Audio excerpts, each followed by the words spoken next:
يا مساء الفل، عاملين ايه؟ اخباركم ايه؟ النهارده باذن الله هنعمل مع بعض التورته دي. دي تورته مقاس 20. الكيكه نفسها فانيليا. طبعا في الصينيه العاليه بتاعه الكيك مقاس 20 بخبزها بربع كيلو دقيق اسبونش وثلاث بيضات ومعلقه، يعني نص معلقه فانيليا كده، ومعلقه خل صغيره ومعلقه محسن صغيره وربع كوبايه ميه. يلا بسرعة نشوف عملنا الجمال ده كله ازاي. ونقول الأول بسم الله الرحمن الرحيم والصلاة والسلام على سيدنا محمد. نبدأ الفيديو. لأول مرة يشوفني أنا مها، ودي قناتي مها ومرستين. يلا بينا نبدأ. أول حاجة دي الكيكة، دي حلة الكيكة العالية اللي أنا خبزت فيها الكيك. ببدأ أعملها كده بالراحة خالص. أنا طبعا بيتها تقريبا ليلة كاملة. هبدأ بقى أشيل ورق الزبدة اللي أنا كنت حاطاه في الخبز من على الجناب ومن تحت، وهصبغ. وطبعا كده هقشر الوش زي ما احنا شايفين، لان بتبقى فيه حتت ناشفه كده او حتت ملزقه. وعلى فكره تقشير الوش ده ما ينفعش يتعمل بيه اي حاجه خالص، لازم هيترمى. ما ينفعش يتعمل بيه مثلا كيك بوكس ولا يتحط في الكوبايات، لان بيبقى طعمه مش حلو، يعني مش احسن حاجه. المنشار بتاعي اللي احنا شايفينه ده هظبطه على 8، اللي هي تاني درجه بالظبط. بتطلع طبقه الكيك حلوه جدا، مش بتبقى تخينه ومش بتبقى رفيعه، وبتبقى بتطلع التورته معاكي عاليه قوي ان شاء الله. اي حته كده يعني ايه تحس ان هي سواها زياده شويه، هبدا اشيلها كده بالسكينه. هشيل كده القاع، كده القاع الكيكه. بصوا في حته برضو ايه تحس ان هي لونها غامق شويه، ودي بتبقى يعني شويه قاسيه كده، فانا برضو هشيلها بالسكينه كده بحيث ان الكيكه كلها تبقى لون واحد. هبدا بقى اقطعها كده بالمنشار. انا عملت خليط التسقيه اللي احنا متعودين عليه العادي خالص، ميه وسكر وسنه فانيليا، او ميه وسكر وسنه كراميل مثلا مكان السكر. بس دي الطبقه دي التالتة، الرابعه دي اللي متبقيه طبقه رفيعه خالص، هشيلها ممكن اعمل بيها الكبات. هحط كده البورد بتاعتي. الكريمه انا ضربت كوبايه كريم شانتيه، ريتش المتحد او هايبر براحتك خالص. حطيت عليه نص كوبايه كريمه لباني، ومعلقتين بقى موس، معلقتين لبن بودر، وربع كوبايه سكر بودر، وكوبايه ونص لبن. دلعي بقى الكريمه بتاعتك براحتك يعني. بس كده سقيت الاول ديسك من الكيك سقيته، وهبدا بقى احط. ممكن تسقيه لبن على فكره، لو انت مش حابه تسقيه الميه بسكر او شربات الخفيف، ممكن تسقيه بلبن عادي جدا. حطيت طبقه بقى كريمه، فردت طبقه كريمه وعليهم صوص كراميل.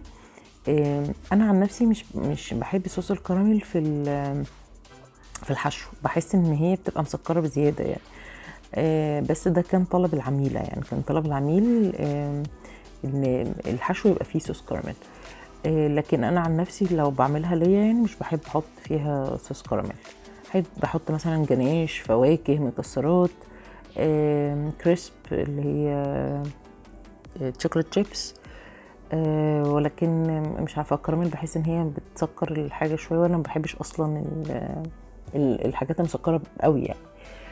ولكن هي في الاخر اذواق يعني. فانا كده حطيت كل الطبقات بقى بالمنظر ده. هسقي الكيكه واحط طبقه كريمه كده حلوه يعني عشان تبقى متناسبه مع طبقه الكيكه. احط طبقه كريمه متناسبه مع الكيكه، وهبدا احط الصوص الكراميل او اي صوص تاني او اي فواكه براحتك الحشوه لغايه اخر طبقه خالص. وبعدين هبدا اعمل لها الكوتنج او هغطيها كده من فوق بطبقه خفيفه خالص عشان بس تاخد ايه فتافيت الكيك.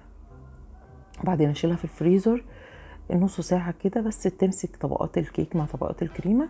وبعدين هبدأ احط بقى ايه عليها الطبقة التانية، طبقة كيكة، طبقة كريمة تانية عشان ابدأ بقى ايه اجلسها. تمام. بصي كل ما الكريمة تبقى طرية معاكي ناعمة كده، فبيبقى فردها سهل جدا.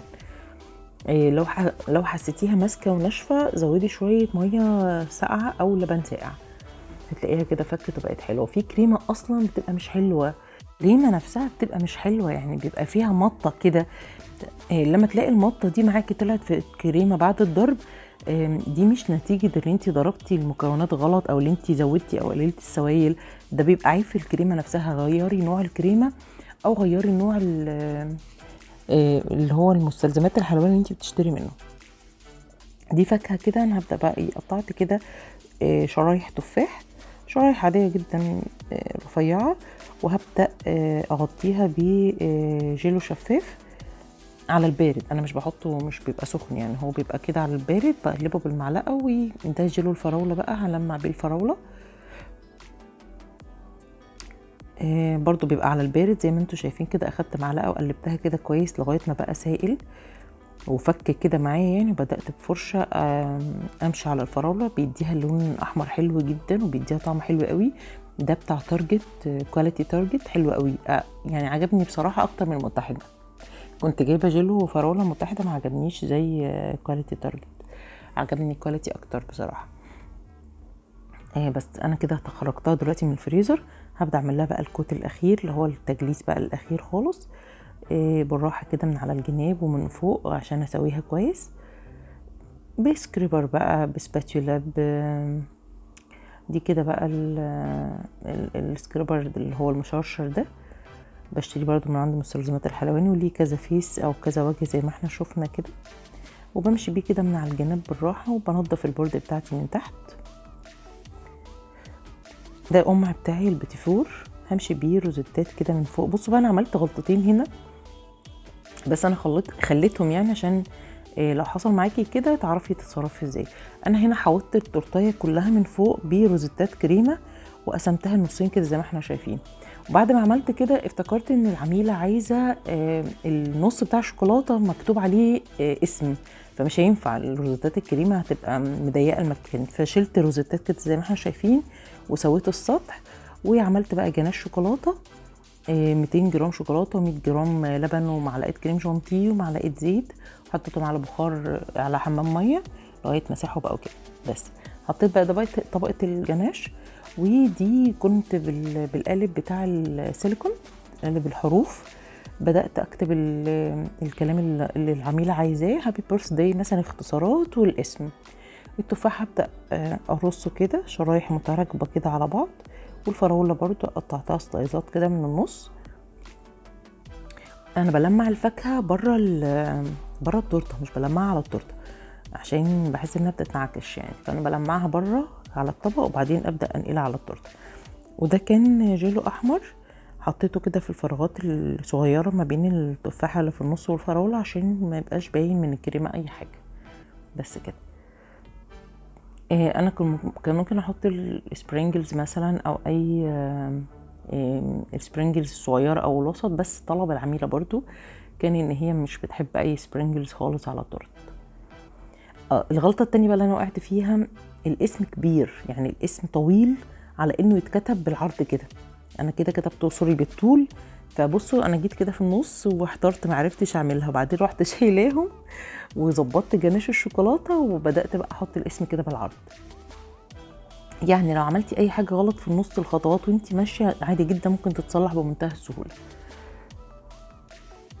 اهي بس هبدا اسويهم بقى كده باي سكينه او اي طرف اي حاجه، هبدا اسويهم بس احس ان هم على لاين واحد كده او على سطر واحد عشان ما يبقوش شكلهم مش حلو.